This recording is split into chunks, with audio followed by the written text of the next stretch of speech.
There was a report, Quebec government report, on local TV business in the city, which included French TV. But when it came to English TV, English producers say they've been shunned. So I'm trying to understand what this means and what it means for the future of TV production here. Kenneth Hirsch is a Quebec English Language Production Council Board member and founder of PMA Productions, and he is on the line. Mr. Hirsch, thanks for being here. Thank you. It's my pleasure. So when you read the term gut punch, because that's what you're quoted as having said, explain to our listeners exactly what's going on here. And if this is, in fact, the Quebec government, your opinion, telling English TV, we don't really care and you're not relevant. Sure. I'll give you a little context. And I'm not sure if the message is from the Quebec government. But what happened was the Minister of Culture asked a working group to prepare a report on the future of the audiovisual business in Quebec. We were asked to appear as members of this organization that includes hundreds of members who produce English language content in Quebec. Mm-hmm.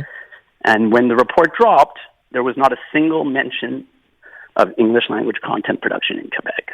So it did feel like a gut punch, particularly so because the dialogue we had with the working group seemed so positive and they seemed so open to what we were proposing. Wow. So they ask you to take part in this because they say they're concerned. You're part of the production business in this city or in this province, yet at the end of the day report as if you never even showed up or had anything to say is what you're suggesting now. Correct. And wow. It's a huge wound, as you and your listeners will understand, because it's not just about language, right? Like language, culture, identity, they're all tied into one big ball in our hearts. And we produce content that tell Quebec stories in English. And so when we see those stories are not apparently part of the plan for the future of the audiovisual industry in Quebec, it's a huge wound. It's almost an existential wound, and it absolutely makes me wonder about the future for us and for our children. Well, let's talk about that future. I mean, I'm imagining, I saw the story which says, 25 years ago, this was a very different business in terms of what production was happening here, English production. Is this just a dying business now? I mean, is that how you feel? No, I don't think so. I'm still optimistic, as you know. But when I left the film board about 25 years ago, Montreal and all of Quebec produced about 26% of English language content created in the country. Now, year after year, we're around 5 or 6%. Wow. Okay. And there's a lot of reasons for that. But we absolutely believed that by helping to correct both policy in Quebec and policy federally, we could turn that ship around.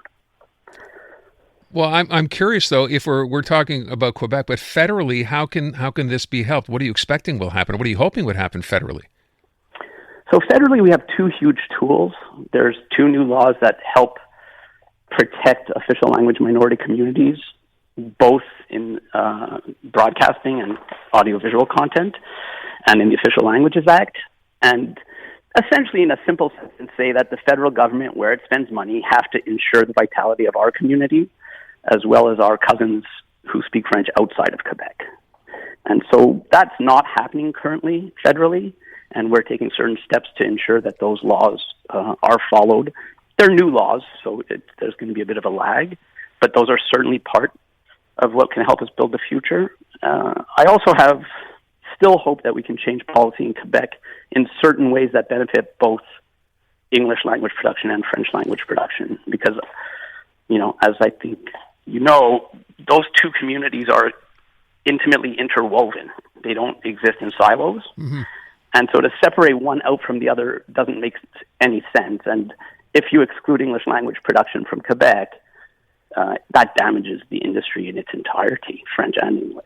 I wonder one thing, which is, the viability of this industry in this province anyway at all right now, right? I mean, viewing habits have changed, and that includes on the French side as well, although I know their shows are very, very popular compared to the very little production that gets done here in English. But do you worry for the future of the AV industry in Quebec overall? So I think there's two parts. There's a whole global shift. That's no question that we all have to adapt to.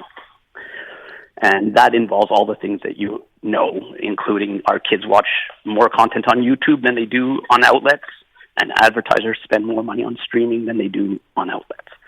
That being said, I believe, and I mean this both creatively and financially, that there's still a model to create outstanding, internationally saleable content in Quebec, in English, and in French, and compete in the international marketplace, you know? And I have, reasons to, the reasons I believe that are that our crews, our infrastructure, are competitive with any in the world, and we can make shows at very, very good prices compared to LA or compared to New York or compared to Toronto. So I do think with good policy, and it doesn't have to cost the government much, we can turn the ship around. Now, we all have to be more, you just had a bit on AI, I believe. Mm-hmm. We're all going to have to adapt and pivot and adopt new methods because, you know, you can make great content for lower cost. There's no question going forward, but we're still experimenting with all of that, and the future's yet to unfold on that front.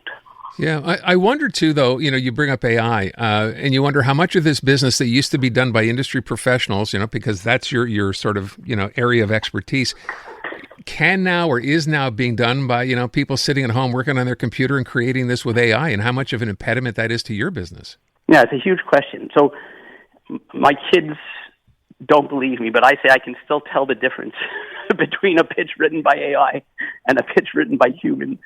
And I think that I can. We have to assume over time that difference will diminish.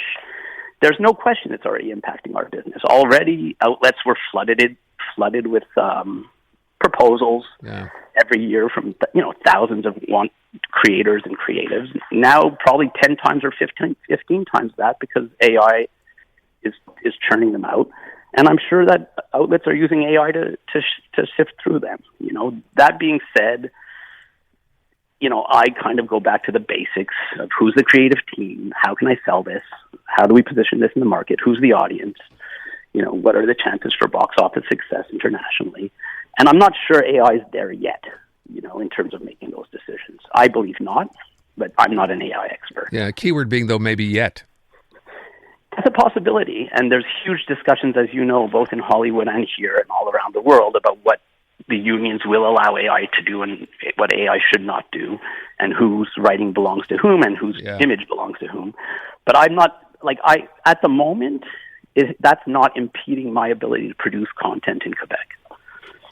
Listen, I hate to make things like this political. I would just ask the question as we wrap up here. Do you think, at least from the Quebec perspective, that any of this had to do, you know, politically, this decision to basically shut you out?